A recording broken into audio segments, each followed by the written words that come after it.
Good morning, good evening, good afternoon, good night, depending on an area where you are working from, you are watching from. Maybe you are viewing from Europe, Asia, America, or Africa. I think the time difference, is bound to differ. So with differences of time, I think if I greet good morning, evening, or afternoon, I am right. So you are welcome to Dot Nation. The Dot Nation news. Dot Nation is Biafra. So I'm trying to actually, analyze the issue bordering on Mazi Nnamdi Kanu's incarceration. Then again, after Mazi Nnamdi Kanu's incarceration, I'm about to talk about what is going on with Ibrahim Traore of Burkina Faso, meaning I'm trying to, showcase myself on a framework, global framework. I mean, the world, the mundane affair, not only Nigeria or Africa, matter or politics or all that. So what am I trying to say just within how many months now Ibrahim Traore of Burkina Faso has been actually, in a very, very tight corner because his chief of army staff was about assassinating him last week and the gentleman actually escaped assassination. The coup plotters were actually apprehended and they are going to face the music. Who are the plotters and who are the connivances and who are the instigators, and how come did they actually believe that such nomenclature or mechanism could succeed on Austin, the latest African strongest man, a young man in his 30s, just some smaller, let me say, years older than the former Thomas Sankara that was actually the head of state of Burkina Faso in 1987. But later, his friend Campore actually betrayed him by ousting him, Thomas Sankara. May your soul rested in peace. He was killed by his best friend in his bedroom. African leaders are aligning with Europe, all those European countries, our former imperialists or colonialists.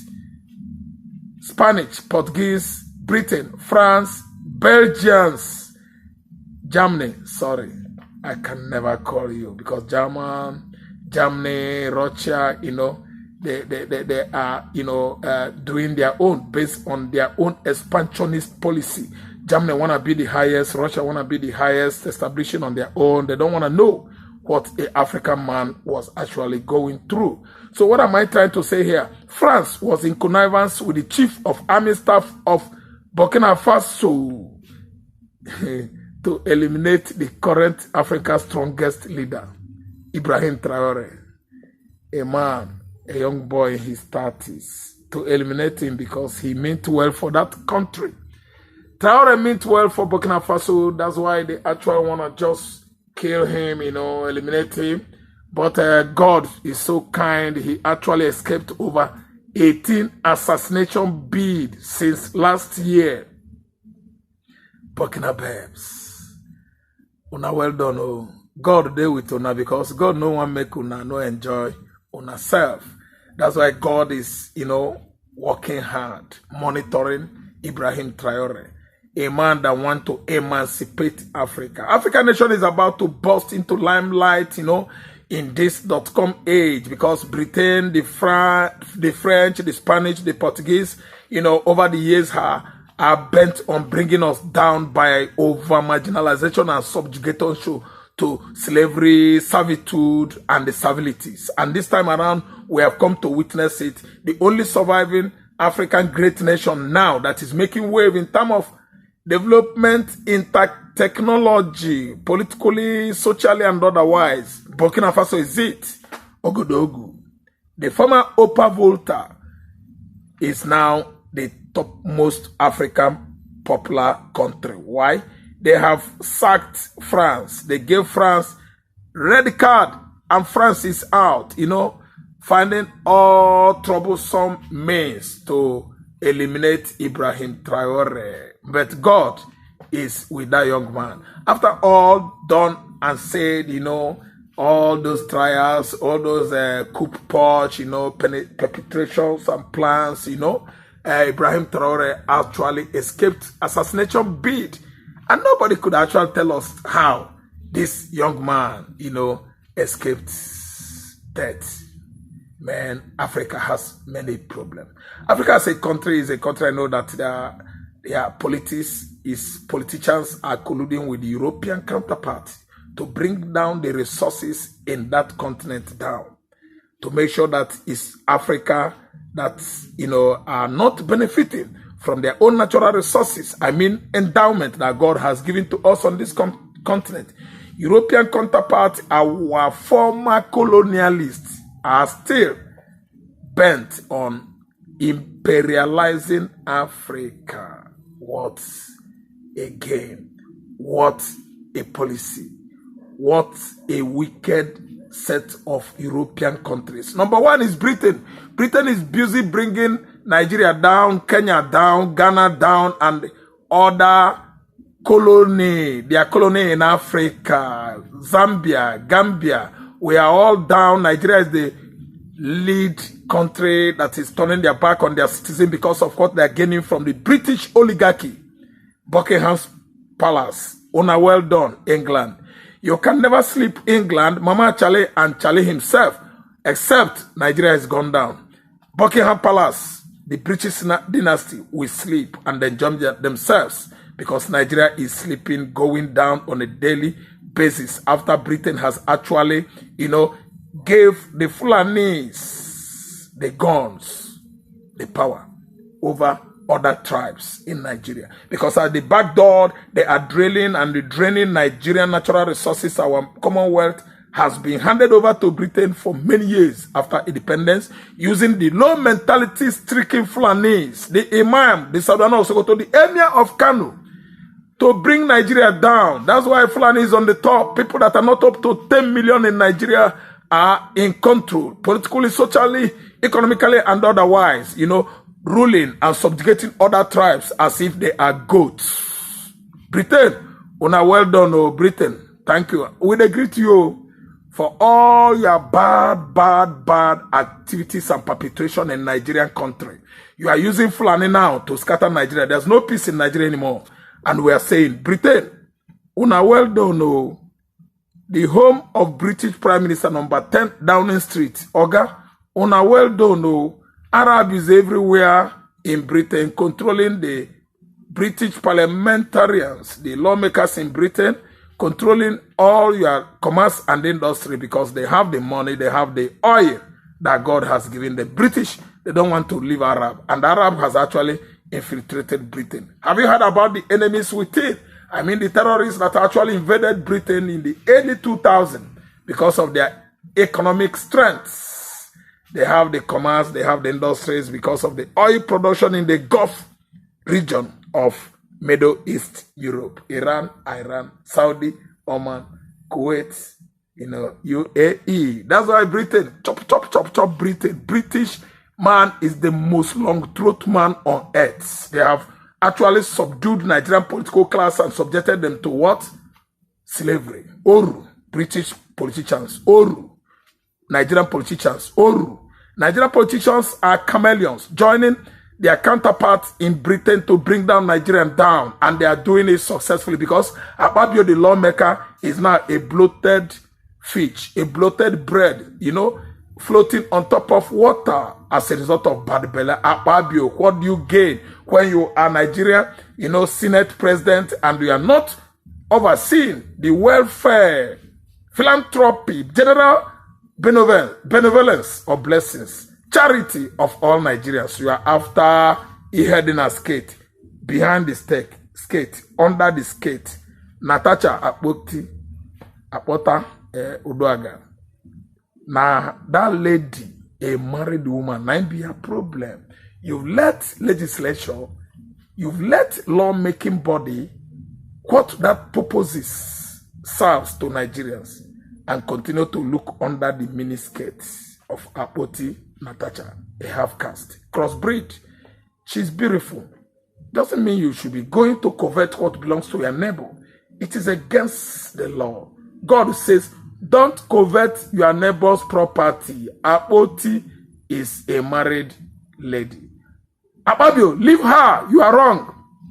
So that's why I'm trying to tell you the kind of damages, Britain, our colonial masters of 1960s, has actually done to Africa continent. The Spanish, the Portuguese, the French, the Britain, the Belgians, they are the problem we have today. So what am I trying to say? Burkina Faso is developing agriculturally, commercially, industrially, thereby giving France red card, and France has actually left the former Upper Volta country, currently translated into Burkina Faso. The Burkina Babes, they're enjoying. Very soon, Nigerians will be going there. Burkina Faso will be the Canaan land of Nigerians. Why? Because our politicians are wicked. Our politicians are wicked. They are very wicked, and they can never ever do good. They can never do Nigerians good. They can never ever do good. That's why Burkina Faso has become the Canaan land of West African countries. Nigeria, oh yeah, you are Jakpa in. You want Jakpa to north. From north, you abscond into Ogodogu, the capital of Burkina Faso. Shame unto you, Nigeria. To go to Burkina Faso now, one should work hard as if it's sitting for WAEC or JAMB. Nigerians. Everything there for Nigeria, but to get visa to Ghana and WAEC or JAMB. Everything there in this country, we have human resources, natural resources, but to get visa to Burkina Faso, now WAEC or JAMB, shame no they catch on us. So Nigerian politicians is too much for you. Now, wow. Anyway, let me just, pick on Mazi Nnamdi Kanu's point of view. Let me tell you, Kanu is a man that opened our eyes. In the past, he told us what is transpiring now, presently, about Fulani's invasion. Time shall come, they would incur in the township, incurring in the bush, in the farmland. Before you know it, they will be going house by house, wielding AK-47. And our politicians will not wake up because of their selfish interest and the greed until Fulanis actually eliminate the whole Nigeria. But to fear Akwa, and from Igbo extraction, we are not going to wait for it until they come. We are going to be very, very proactive, prepared before the Fulani insurgents across Nigerian states. Before they come, we are already waiting for them. Of course, in the past, we know we the Igbos, we are warriors and we are not deterrent. Yes, we are progressively fighting on to protect Igbo land. Hausa man, Fulani man, soldiers, police, they are all largely Fulanis. They cannot stop Igbo man. They actually know what the Fulanis are doing, but they are collecting money, being fed by Sadano of Tikoto, Emir of Kanu, and the rest of political juggernauts in the north, supplying Nigerian politicians in the south with millions to allow our lands, farmlands, susceptible and prone to insecurity by the Fulani Janjaweeds. What are we trying to say here? Nnamdi Kanu prophesied it, he predicted it. Actually, how Fulani would run all over Nigeria landscape, and Yoruba, Igbo, Urobo, Efik, everybody will be looking like Mumu, especially the Idoma, the Egala, the Tiv, and Jikuns at the axis of Mid-Belt. Okay, look at what is happening right away to Kaje tribe, the Langtang. Yeah, Langtang in Jos Plateau. They have actually maimed, extincted, the people of that region. Nobody is living again because the whole communities have actually absconded, abandoned their communities for township. Fulanis, they have actually invaded over 120 communities in Plateau State. They sacked the whole Christians. Their Christian counterpart, everybody has actually absconded because the Fulani headers were supported, sponsored by the then Nigeria military head of state, Major General Muhammad Buhari, who later became a civilian president from 2015 till date. 10 good years oppressing Nnamdi Kanu, oppressing Igbo man, supplying the Fulani terrorists with arms. He secured 100 billion naira from a mere fellow. What was this money for? As the lawmakers then by Ekweremadu and Ahmed Saraki questioned. He said, no, I gave them that 100 billion. They are cattle rearers, and I am one of the patrons in West Africa. They use that 100 billion and buy all those guns. Look at Fulanis welding AK-47, welding Kalashnikov, welding pump action. Why? Why? What is going on with machine guns hanging on their necks? Why should a Katuriara, a husbandry man, welding lethal weapon all over the farmlands? Wow! Many things are happening in Nigeria today, but Kanu actually updated us on this danger ahead then. And today, it is playing out on Nigerians and Kanu is down. Why must Kanu be down? No, don't wait. Kanu shouldn't be down. It is because Tinubu is a Yoruba man. Yoruba man hated Igbo man now. They don't want to give you land. Ma fuile fu omoibo. Che omoibo. How much you want to pay? 10 years, 5 years. No, don't live in my house. Go. You're omoibo. Omo, who they knock? Ondo man. You're on my door. Okay, come in. You are from Ondo. Omoibo niya. Omoibo niya. Eba mikroni ilem. Go. You're omoibo. Ekiti State and Ondo. So Igbos, don't be annoyed though. They call Ondo omoibo. They said Ekiti man is omoibo. They said Edo man is omoibo. Igbo man like me, don't be annoyed. Their head no correct. Oh, those landlord. How could you refer Ondo man as Igbo man, Ekiti man as Igbo, Calabar man, Uromi man, Esha man as Igbo? Your head correct, so Nigeria has many problems. Ethnicities, national boundaries, you know, it is getting too much. Ethnic bigotry is what is our problem. Religion bigotry is what is our problem. The North are practicing Islam the way Saudi man has never, ever in the history of this world practiced Islam. Because Fulani want to colonize everywhere, you know, making it look as if it's a reality because of the Timbuktu Mosque in the early centuries. The mosque in Timbuktu, Mali, has actually shocked the Fulanis, believing into overcoming other tribes in Africa and turn everybody into Muslims, which is impossible. I'm an Igbo man. I can never become a Muslim. So there are many questions. Why are things very, very uncalled for, unbearable going on in Nigerian nation?